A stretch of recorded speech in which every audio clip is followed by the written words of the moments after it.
Hey everyone, welcome to Crushing Classical, redefining a thriving classical music career. I'm Tracy Friedlander, and today on the show I have Andrew Ousley.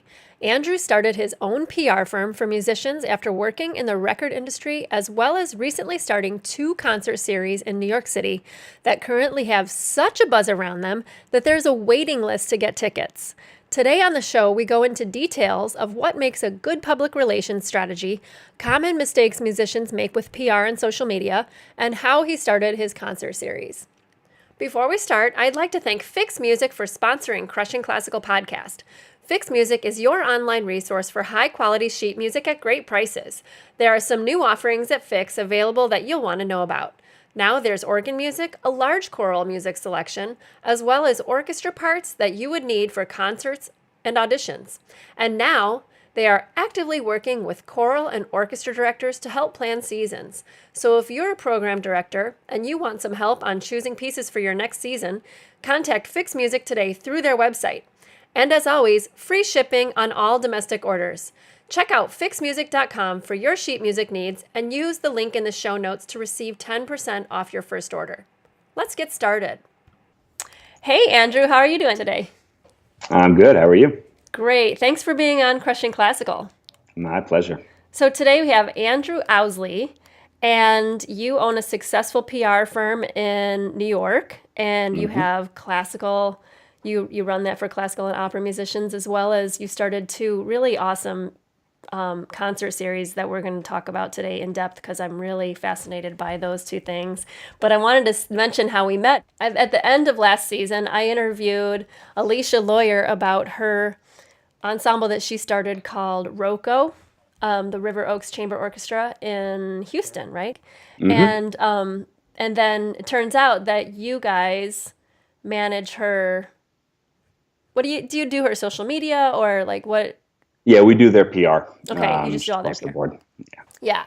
So then we got connected and had a conversation, and I learned all about what you do. So tell me about your career. Let's see. Let's start from the beginning, because I know you mentioned to me that you're not a classical musician, but you really understand this business really well. So tell me how you got started.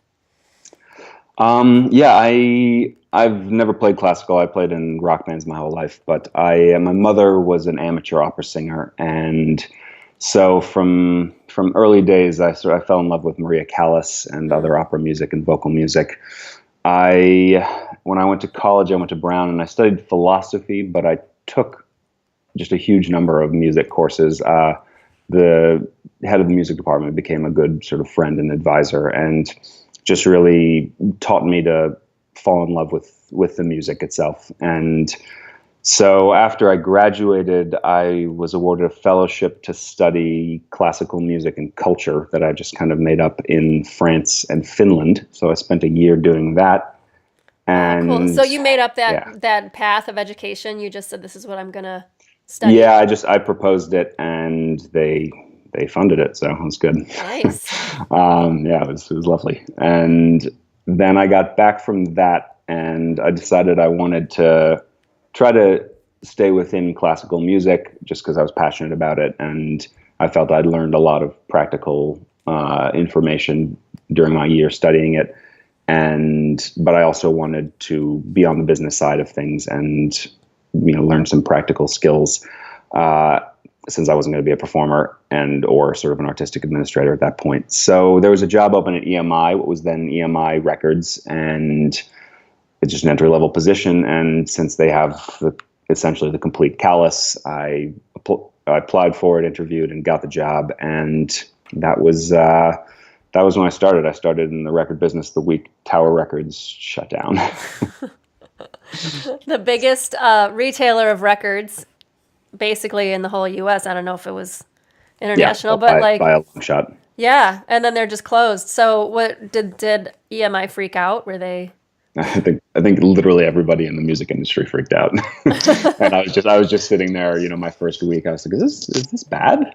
People are just screaming, and yeah, it was an ugly period, and it was essentially a huge industry and a massive company with this long-standing infrastructure, and way of thinking of how they approach their business, and they had to completely change and try to adapt to the internet, to the decline of physical retail, the changing consumer habits. And so it was a difficult time in that a lot of people were struggling and were, getting laid off and seeing their influence and impact shrink.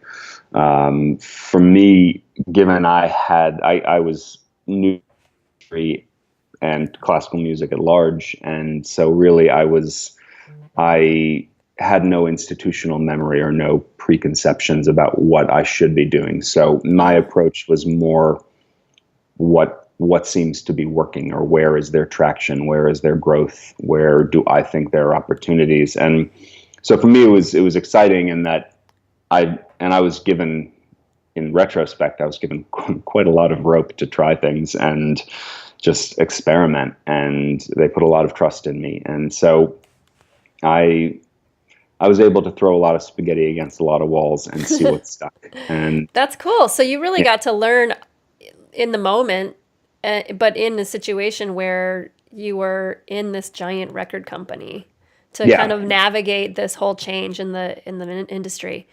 Exactly. It was wonderful because there were such amazing artists and amazing projects and recordings at the highest level, but I was able to operate in the somewhat startup mentality of just experimenting and seeing what was working and what wasn't. So that's very exciting, and it's an opportunity for which I'm to this day very grateful. So remind me, because I don't recall exactly. So it was sort of before streaming, but it was when people were downloading digital recordings to iPods and stuff like that, right? Yeah, that was right in the rise of iTunes and iPods, the initial iPods, and when people still wanted to own music, but wanted the portability and the amount of music that they could have on an iPod, as opposed to bringing a CD or a CD player with you. Right. So yeah, it was, and that obviously then shifted into streaming, where it's just access to music rather than ownership of it. And those mentalities, as well as the rise of social media, have just led to tectonic shifts in how people approach recorded music, and how my generation and younger think about and what they expect from the experience of recorded music. Exactly. So were you working in the marketing department of the record company, or were you, did you just start doing all kinds of jobs when you were in that situation? Yeah, I started in marketing, but quickly kind of expanded from there. I started their social media accounts. I built their US website. And over time, I took on publicity duties, radio promotion, business development, artist representation and liaison, and strategic planning. So I wore a ton of hats by the end of my time there. And right. And you were essentially training for building your own business, essentially. That was what I realized one day. And basically, I saw that the work I was doing, particularly on the promotional and marketing front, was very good and very useful for the artists themselves, and helped them grow their profiles, grow their followings. But it wasn't what was driving the sales of records and the bottom line growth of the company. And so after much reflection and soul searching, I talked to my boss there and said, listen, this is where I'm at. I want to try new things. I want to do things that are not tied to the bottom line of record sales or recording campaigns. And would you consider restructuring around me as a consultant? And another thing I'm forever grateful for, they said, yeah, let's try it. And it allowed them to, hire somebody else full-time who could do a more sales approach. So it's been great. And I've worked with them ever since. And I was able, with that to start, and with some other people that I'd just come into contact with in the industry and artists that I'd encountered, I was able to start right off the bat with a full roster and skip the sort of peanut butter and jelly and ramen phase of most business owners. Yeah, because that was what my question was. Like, how do you, when you start your own business, usually, um, you know, it's a gradual process, and so you had a full roster immediately. Yeah, I emerged fully formed from the womb, so to speak. That's Yeah, lucky. it was great. Yeah, and and we've continued working with all those people and just grown from there. So it was a lovely way to go out on my own, but still, be a part of, not lose the thread of what I'd done before. And I, still work with Warner to this day, and we're able to continue to do that work and expand on it, and also leverage what we create outside of our work with Warner back to the relationship with them, and do even more for them. So it's worked out even better than I could have hoped when I initially proposed it. And but it was good. I mean, it was nice to do it on my own terms rather than, which, like most people in the record industry, who ended up just getting, falling under the axe at some point. So as things consolidated and changed, so I was able to be proactive, which was nice Yeah. as well. So how has it evolved since you started it, considering how much has changed in the last, I mean, what we're talking, they closed in '08, did you say?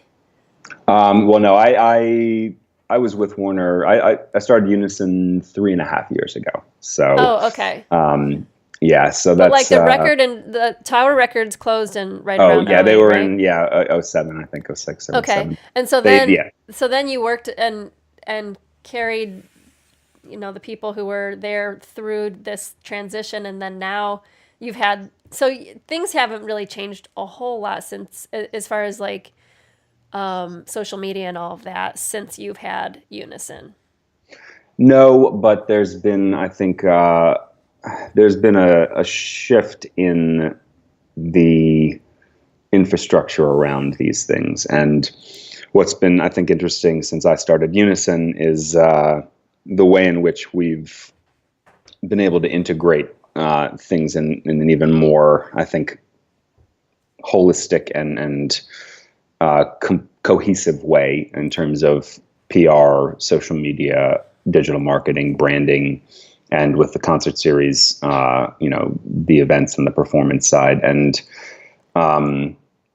that's the fact that the industry is now finally starting, I think, to see social media not as a side tool, an ancillary concern, but as something that's primary and vital to their promotion of their artists, their events, etc. Yeah.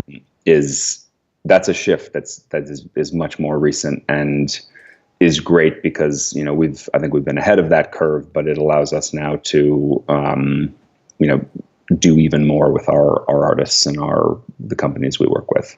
Right. So tell me, can you break down like what you do for, I don't know, give an example of one of your clients. Like probably it's different from a solo artist to like, say, Alicia, who has an orchestra.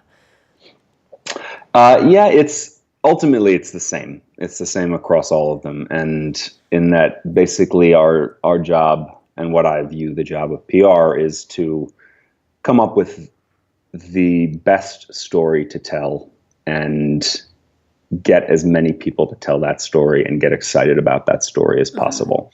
And what that actually, the mechanics of that vary tremendously, but the job is the same. And so, sometimes that's for our individual clients, sometimes that's shooting a video that we can then get promoted on social media channels, but then also, once it hits a critical mass, get a major press feature about.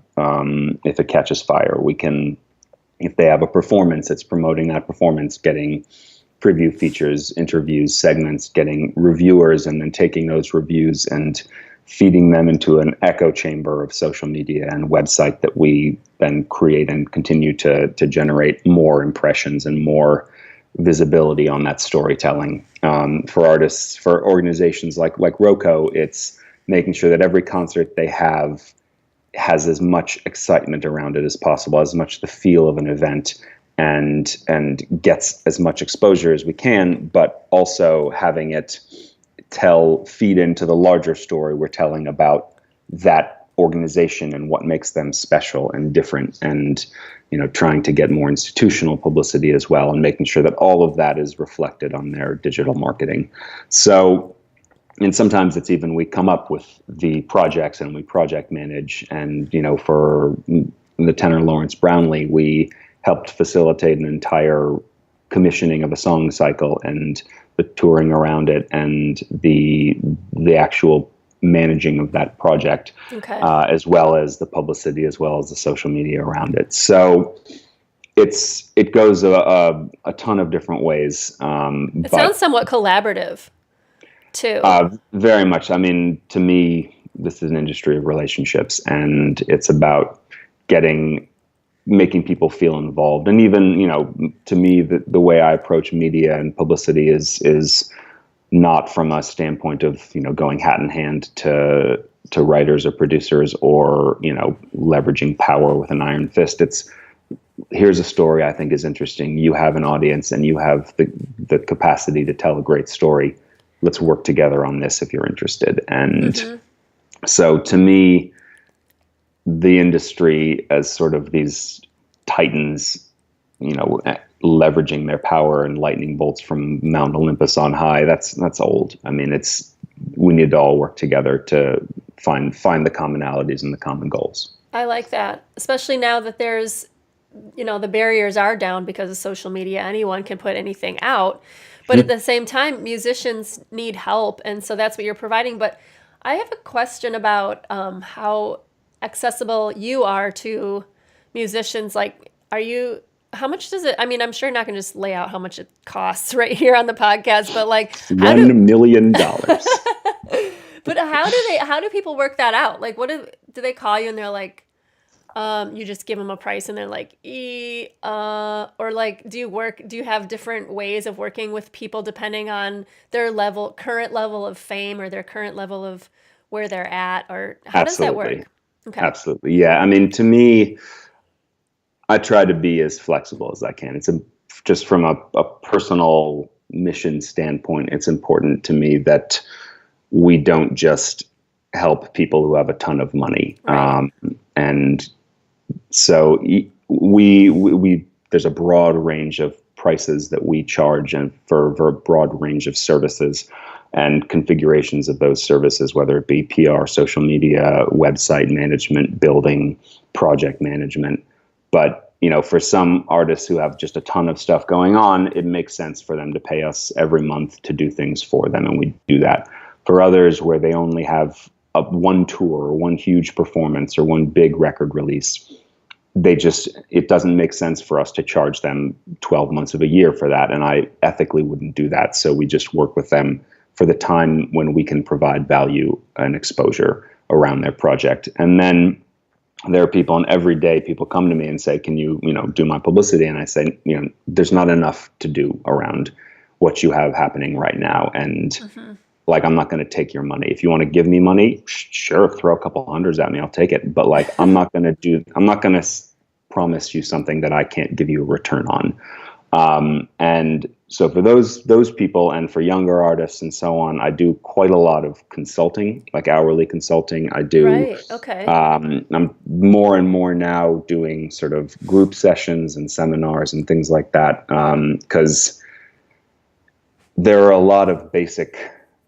skills and basic understandings, things to understand about PR and promotion and branding. And these are not rocket science, but they're not taught very well, I think, by a lot of the conservatories and some of the other institutions or individuals that sort of make that their work.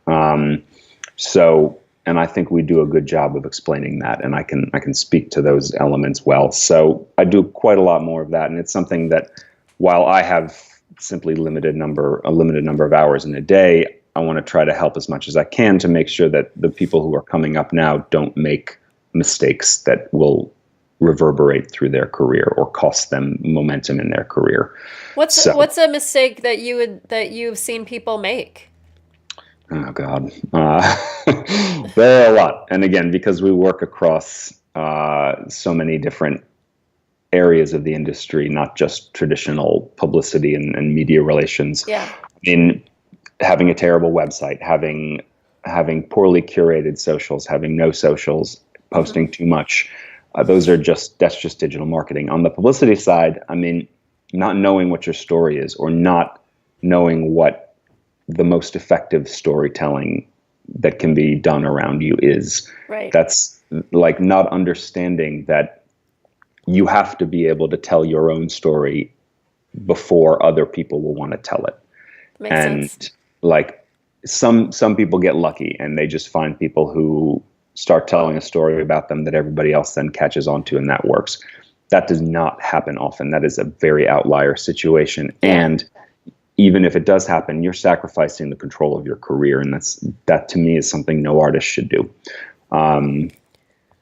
But understanding how to slice and dice the complete complexity of you as a human being and put that into a small sliver of your life and your personality that you then present to the world, and that becomes your public persona. That is a difficult thing for a lot of people to do on a personal level because it's weird and it's unnatural. Yeah. And it's also difficult to separate yourself from yourself. And so that kind of storytelling refinement is something that I think can be very helpful. And then understanding, once you have that brand, so to speak, that story, the marketing assets, how to get the right photos, how to get the right videos, websites, social media, written materials, make sure that all of those support this persona that you are trying to put forth.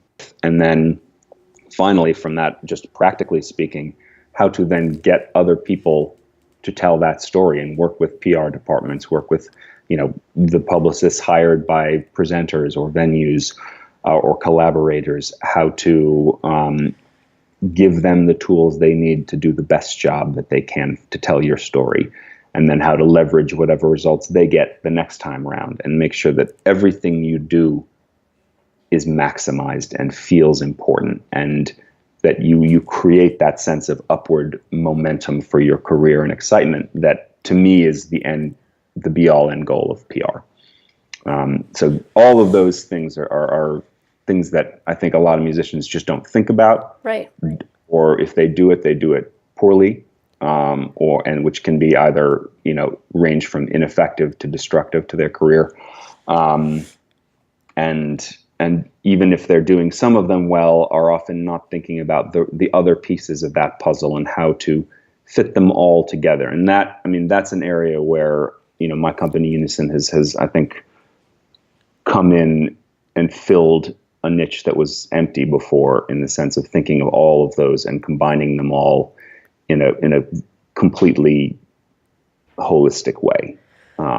Yeah, I'm really glad you explained all of that, because you have a beautiful, gorgeous website. And when you go on it, it's like, it's a little bit, let me just say, like, you go on it and you're like, look at all these famous people they represent. Look at all, like, and I would think that a smaller musician or someone in a position where they don't have $1 million in their bank account might go, I don't know if I should even reach out, So I'm really glad that you explained that you do this and that you do consulting and stuff, because I think as we move forward, well, I know this is true, that more and more musicians are realizing that they can create their own career, and also that even if they try to get jobs in orchestras, there's going to be some part of them maybe that wants to do other things, like create a concert series or tour as a soloist to do recitals or even, for example, my husband, who's in an orchestra, who plays associate concertmaster in an orchestra, but he's a soloist as well. And he could put the work in to get his name out there for other smaller orchestras to do the concertos he already has prepared to shop them around and do them in other places, So I think everyone needs to consider that they will probably have a multifaceted career as they go, as they get older, Absolutely. Yeah. And I mean, one of my long-term goals is to make myself obsolete, in a sense, because obsolete up to a point, because it kills me to see young artists wasting a ton of money hiring publicity and then getting screwed over by that. And when I was at EMI and Warner, I hired a lot of publicists and a lot of publicity companies and got screwed over a lot doing that. And Really? How do you get screwed over? Just they didn't do a good enough job and they charged a lot of money, basically? Or sometimes it's that. Sometimes it's also just not knowing the goals and what. Okay. If you hire somebody and you don't know what you want them to do actually, like realistically, then it's hard to get a result out of them. That's unless true. They're just really self-starting. And the problem with how a lot of people approach PR is they're just like, yeah, make me famous. Yeah, like, do this for me. Like, make me Kanye level. And like, it's just, that's not concrete. And if you don't know what the hard line goals are, and also what the tools and the things that you or your manager or your booker need to provide a publicist in order to do those things, then you're going to lose money. And part of one of the founding principles of my company is transparency, and which is not always the case. But for instance, like if people come to me and they say, listen, I have a ton of money, I want to hire you. And I look at what they have and I say, listen, like, that's great, but I can't do enough on this. And like I'm not going to take you on because I don't think I can get the result. Not because I'm not a good publicist and I don't have the right contacts. You just don't have enough there for me to maximize and give you a return on your investment. Has that happened where someone says, I have tons of money, I want you to make me into a star or something? Every week. Yeah. Every week. And I try to explain that to them. And I say, listen, I'm not doing this because I don't believe in your artistic ability, but like, if I take someone's hard-earned capital, like, I need to know that I can do the best possible job for them and that they have the right setup for me to do what I do very well. And if that's not the case, then I'm not going to do it because I don't want them to waste their money. And to me, my reputation is important as a publicist. That is what I do. And I understand that applies to myself as well as the artists I represent. And so what would be not enough? Like someone who just hasn't been doing something very long, but they have the money to. Someone comes to me and says, I have a great, an important record release and a fantastic release project. And I say, that's great. Tell me more. And they're like, well, the it's self-released. It's a 2-song EP that I recorded on GarageBand, and the record release is 2 months later in my dad's basement. Then that's cool, and that's something, but that's not enough for publicity. Like, you're not going to get on the front page of the New York Times Arts and Leisure with that. Right. And that's an extreme example, but there are a lot of examples of that where people say, I have a recording I put out 2 years ago and I'm going to play it in 3 third-tier cities. Can I hire you for 6 months of PR? And I'll say no, because that's not 6 months of work. And even if I worked hard at it for 6 months, I'm not going to be able to get you enough of a result to justify that fee, because that's not the right setup. So it's more like I've created an ensemble and we have our season. We're in our 3rd season now. And now it's getting so big that we actually need help. We have this, that, and the other kind of a situation like that.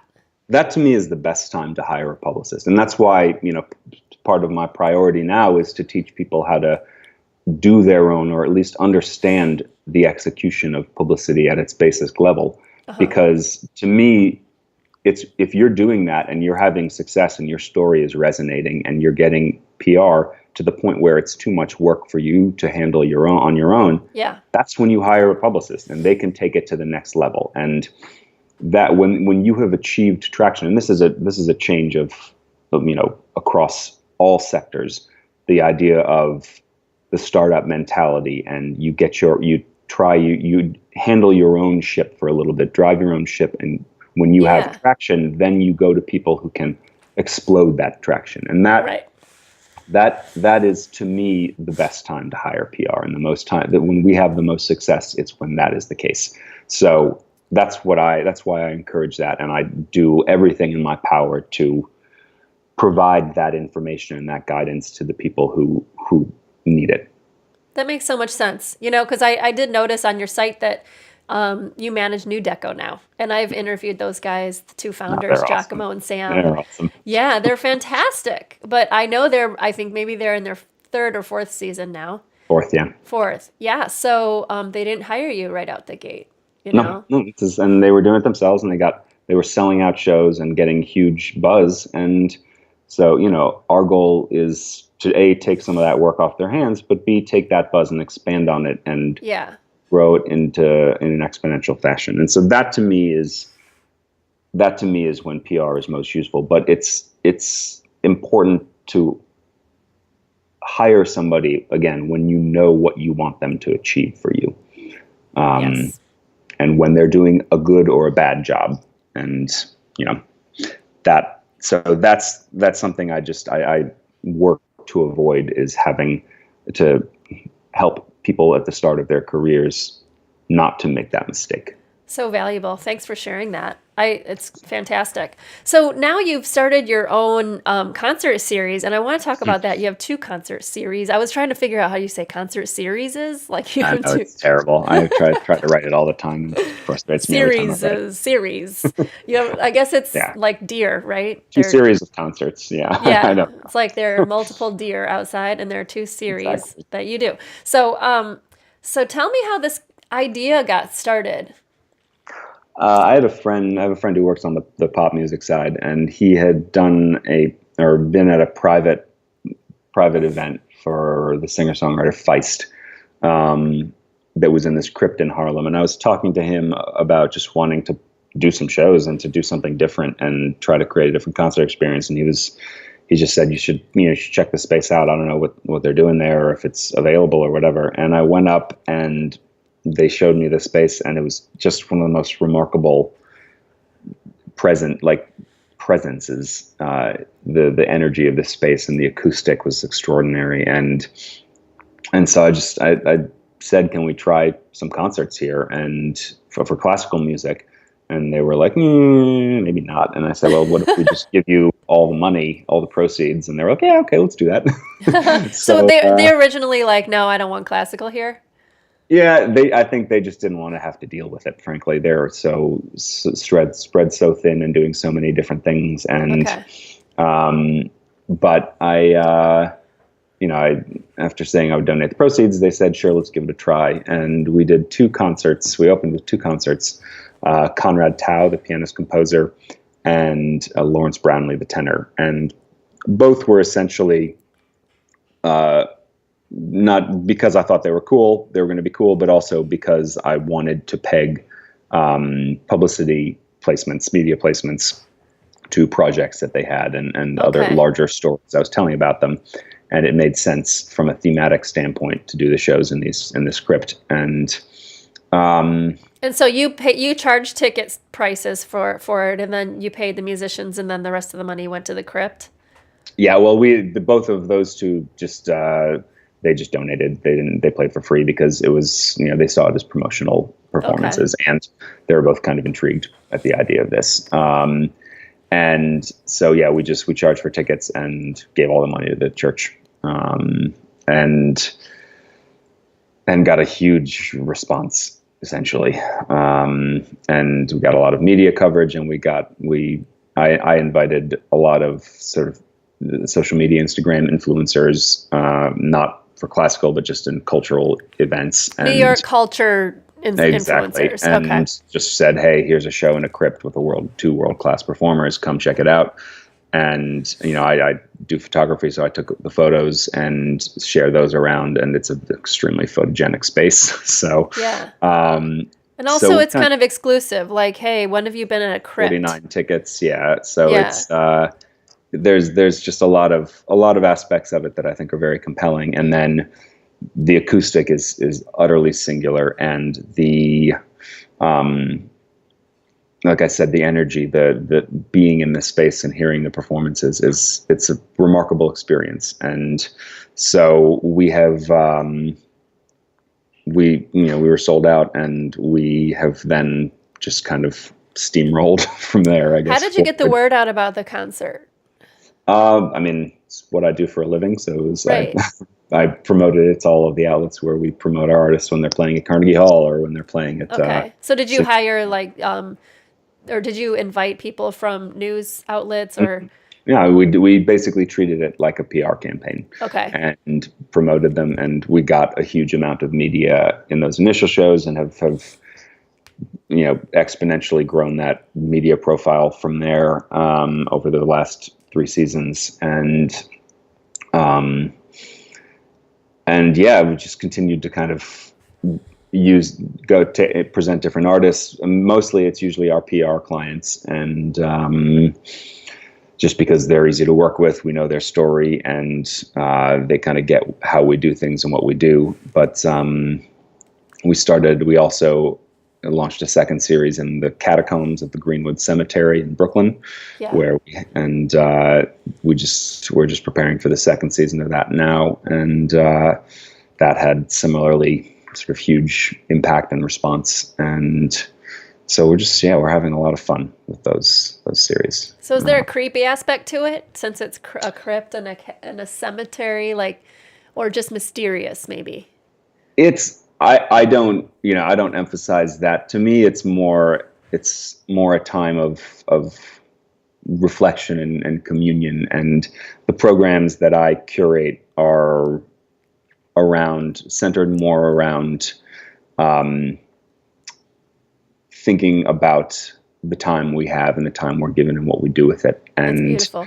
Yeah, and sharing those experiences with the people around us. And so, we just did the Quartet for the End of Time by Messiaen. That was the opening of the new season. And, we've done Beethoven's Opus 132 string quartet. We've done Bach's Goldberg variations, hugely Haydn's Seven Last Words of Christ on the Cross. So it's not strictly religious. It's not strictly macabre. It's more what takes us beyond ourselves and our own sort of needs of the moment. And so, yeah. Well, I like that because you're just talking about telling a story and how integrative it is that the venue is such a big part of the story that you're telling. Yeah, very much so. But also the experience we create around it, because each concert is an hour uninterrupted, but we have we have wine and cheese before the crypt shows, and then we in this other space, and then you have this kind of transformative descent into the crypt, where it's a very different environment and very focused on the performance at hand.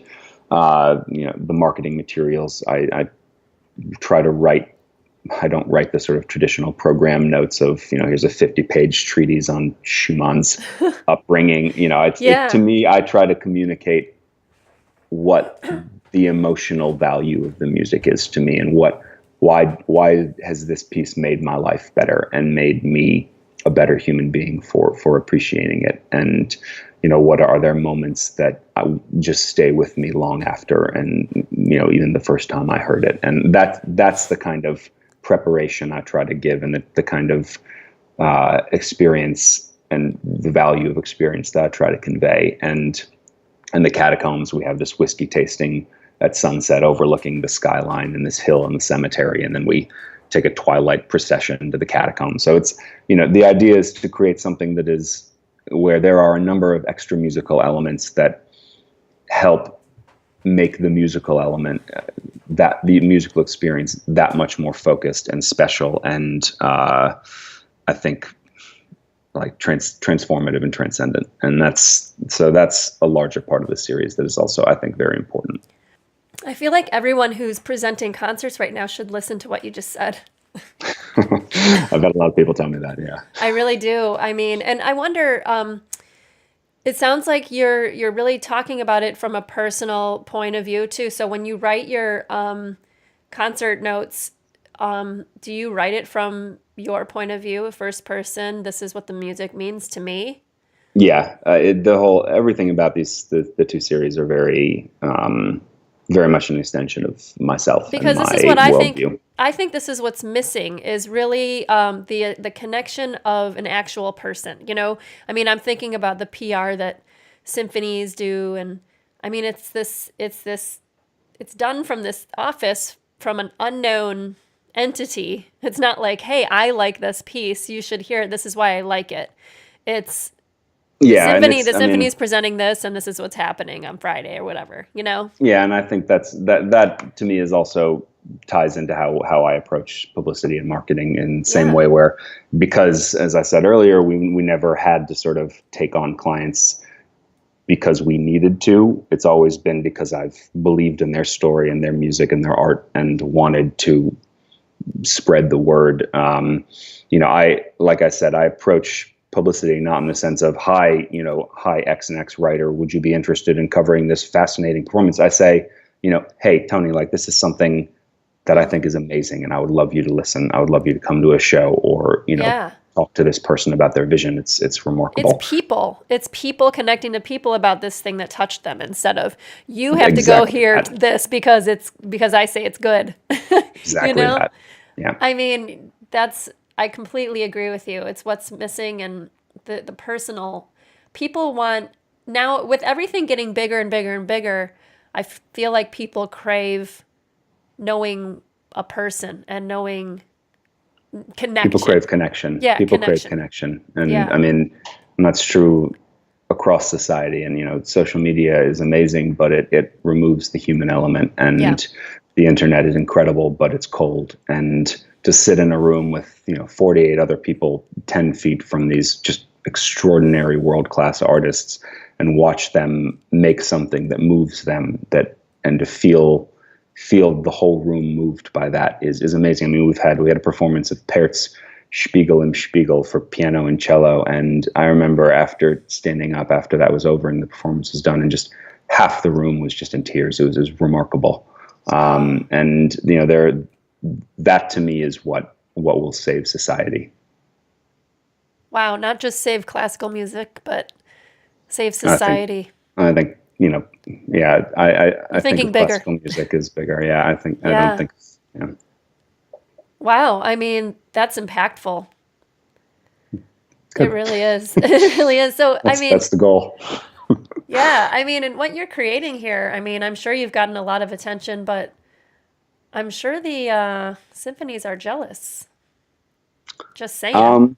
I mean, we don't have to sell as many tickets as they do, so that's true. That's true. It's a much easier task, and I can literally change what I want, when I want, however I want, because I run it. So there's no red tape. You don't have to ask anybody.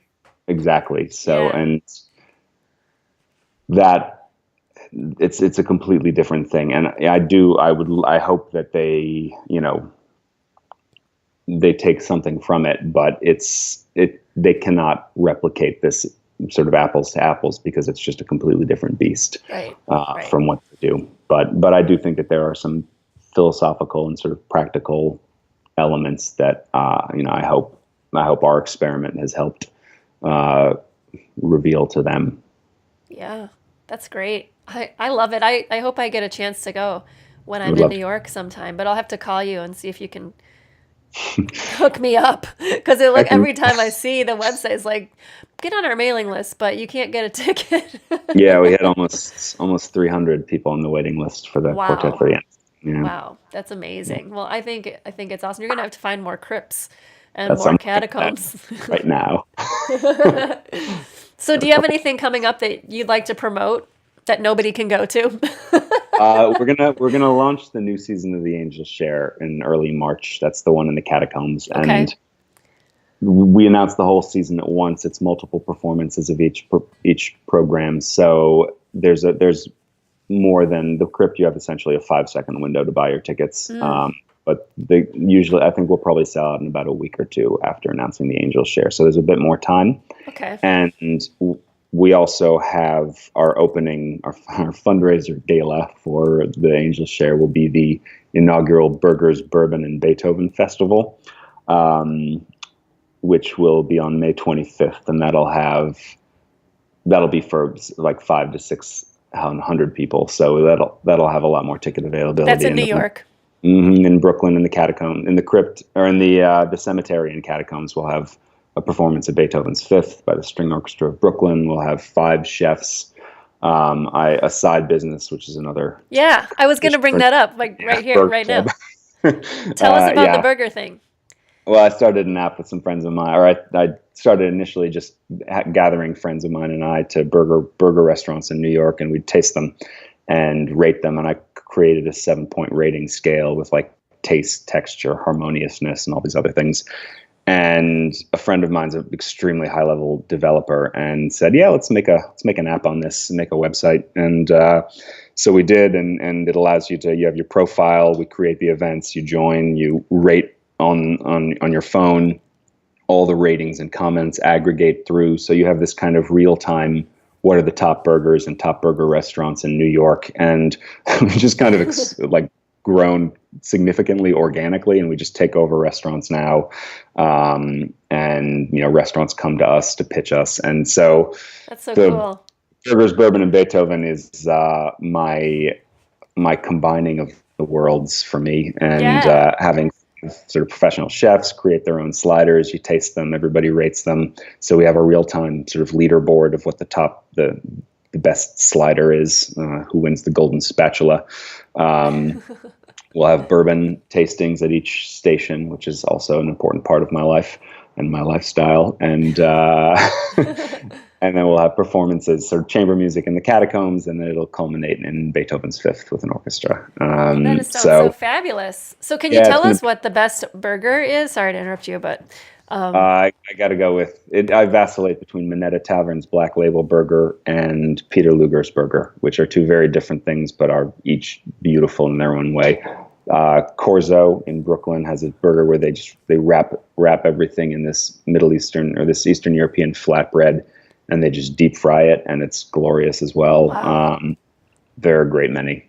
Go to Burger Club, brgrclub.com, or www.patty.party. Those are our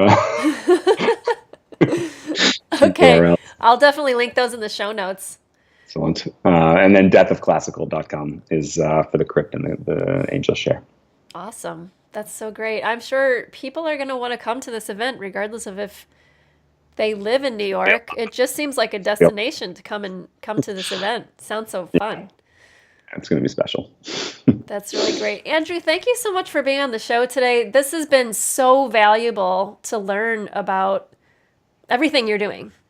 And my pleasure entirely. Definitely things people can take away from this conversation. So I really appreciate it. Happy to help. Thanks a lot. Take care. Bye.